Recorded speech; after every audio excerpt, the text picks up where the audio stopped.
Hello, everyone. My name is Karen Ramsey, and I am the Manager of Career Services here at MacEwan University. I would like to talk to you today about how to write accomplishment, or as they're otherwise known, competency statements on your resume. We're going to talk about 3 different ways today on how to write them, when in fact there's many different ways of writing them on a resume, but today I'm going to speak about 3 of them. It's very important that employers understand the value that you bring to their organization, and you're going to do that initially by communicating on your resume. There's 2 goals of these types of statements. The first one is to communicate your transferable skills, as many of them as possible, to the employer, right? And by doing so, you will increase your employability, increases your competitiveness. So for sure, I want all MacEwan students to be as competitive as they can as they lean into the job market, whether that's in your first year or your 4th year or after you graduate and you're alumni. So one of the things I strongly suggest is that the mindset that you have when you're creating your resume is that you have it as the employer.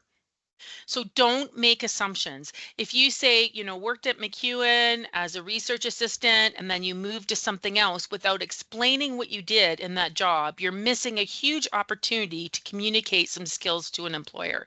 Don't make assumptions. So you want to ask these types of questions. How can I phrase it so the employer understands what I'm saying?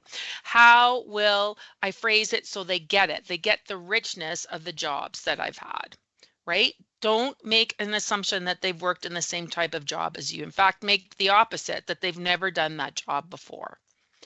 So the first way of creating a good competency statement is a method called XYZ. So by doing X, using Y, the result was Z. So this is kind of a bad example. Good time management skills. What are you telling an employer? You're not telling them much. I'm not going to be honest with you. I'll be honest with you, right? So this is how you could make that a better statement. Organized and managed schedules for 6 classes and 30 plus assignments a term. That's the X, by doing. Through the use of a smartphone app. That's the using. Y. Meeting all deadlines. That's the result, right? One of the things I've commonly seen over the years with students is that they don't talk about the use of their technology. And we know that one of the competencies that employers are looking for is the ability to use technology well. So if you can put that in one or more of your competency statements on a resume, that hits a number of check marks, boxes that employers are looking for people. So notice the difference between those 2 statements. Which one is telling you more? Obviously, the second one. Method number 2, what, how, and why. So what did you do? How did you do it? And why did you do it? Right? So produce daily reports. That is what you did. How you did it was by using Word, email, and SharePoint. Again, another technology example to detail the progress of directorial drilling for customers. This is why I did it, because my customers needed that. My customers needed to know that I was giving them a robust report. So you are telling an employer a lot by this statement, right? The use of technology again is in there, that you can do things daily, that you could be counted on, that you're reliable, that you can do detailed work.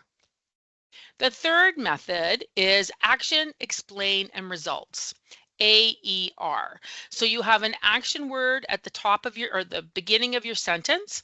Now, I know when I redo my resume, I'm like, wow, I used the same 3 action words every time. So just so you know, on our website at MacEwan Life, there is a document with about 400 different action words, and they're all in categories. So don't panic when you see that.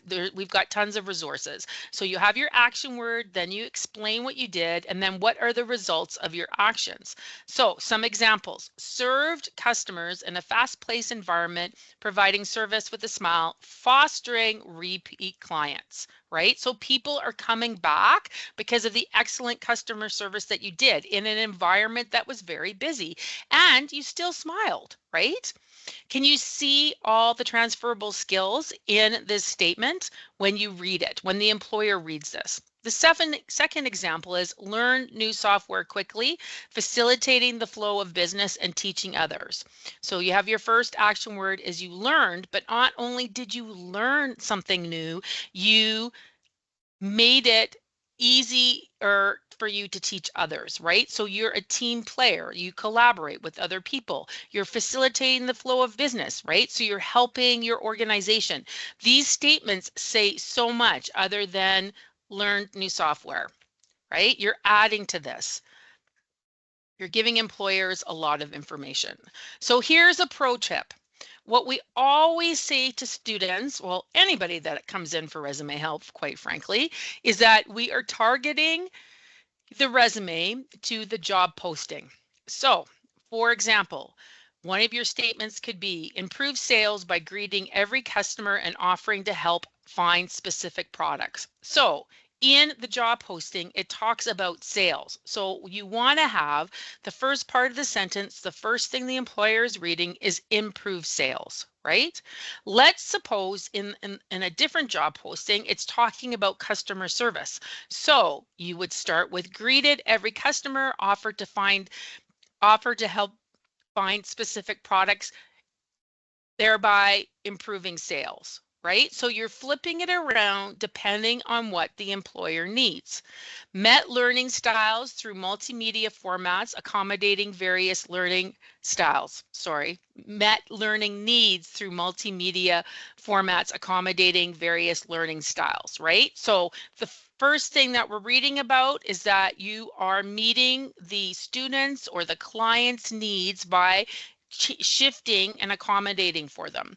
Let's suppose in the learning posting, it talks about accommodating. You could have that as your first word. So accommodated various learning styles through multimedia formats, meeting learning needs, right? So just flip them around if you need to, but it comes back to targeting that resume. The last tip that I have for everyone is we're all in different places in our resumes. So some of us, this may be the 15th one that they've done, maybe other people, they've done a couple of hundred, or it's your first or second one, right? Every time you see a job posting, it's important to brainstorm. Now, for some of us, that will go by quicker than others because you already have a resume done and you're just going to edit it and target it to that specific job posting. I strongly suggest that you brainstorm, or how I like to call it is brain dump, and you write down who, where, when, what, why, and how. And you just write it down, no judgment, just like spit it onto a page. I write, you probably would use a computer. And then that's how you start with your competency statements. Then you go to your job posting, right? And you're picking out the things or things that you've done repeatedly. And you start crafting what I hope are strong competency statements. As always, we are here to help you. So if you want to book an appointment with us to go over a resume and your cover letter, do interview skills, whatever your needs are, you can come to Career Services at MacEwan 7-121 and meet with one of us, or you could come in and do a quick resume review. Also, there is a ton of resources on MacEwan Life. So if you're up at 3 in the morning and writing your resume and there's no one to help you one-on-one, then dip into those resumes. Thanks.